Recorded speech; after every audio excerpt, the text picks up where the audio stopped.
Pag-ibig Fund nakapagtala ng record-breaking achievements noong 2024. Narito ang isang special report ni Ralph de la Cruz.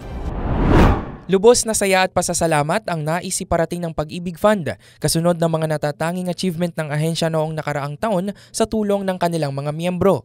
Sa isinagawang Chairman's Report, ibinida ni Department of Human Settlements and Urban Development Chairperson at isa sa Board of Trustees ng Pag-ibig Fund na si Secretary Jose Jerry Rizalino L. Acuzar ang mga naitalang record-breaking figures para sa taong 2024. Sa ngayon, mayroong 16.58 million active members ang Pag-ibig, kung saan 133 billion pesos ang kabuuang halaga ng nakolekta, kabilang na ang 74 billion pesos na voluntary savings ng kanilang mga miyembro. Umabot din sa 130 billion pesos ang halaga ng napahiram ng Pag-ibig Fund na dahilan kung bakit nagkaroon ng sariling tahanan ang mahigit 90,000 na miyembro nito.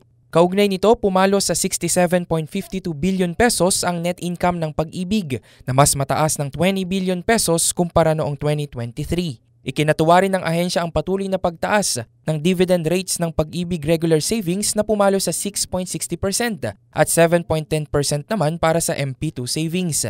Sa kabila nito, sinabi ni Jack Jacinto, Vice President for Public and Member Relations ng Pag-ibig Fund, na madali lamang maging miyembro ng Pag-ibig. Pag ikaw ay employed, whether ikaw ay government employee o private employee, ang membership sa Pag-ibig ay kinakailangang gawin ng iyong employer.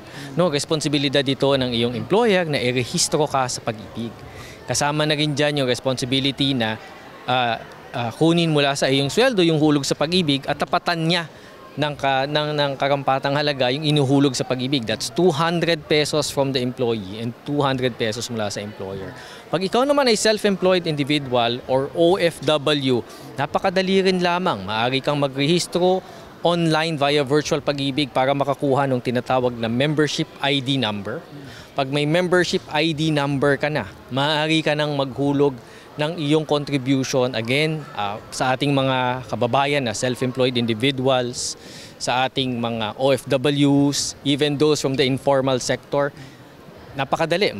Magrehistro lamang online, maaari mo itong gawin. Pag may membership ID number ka na, maaari ka nang magbayad at maghulog sa iyong Pag-ibig Fund savings. 400 pesos lamang kada buwan. Sa kabila ng mga natamasang tagumpay at mga naitalang bagong record, layunin ng Pag-ibig Fund ngayong taon na mas marami pang mga pangarap ng mga Pilipino ang matupad sa pamamagitan ng kanilang savings programs, housing loans at iba't iba pang mga benepisyo. At yan ang aking special report mula dito sa PICC. Ako si Ralph de la Cruz, nagbabalita ng tama, naglilingkod ng tama.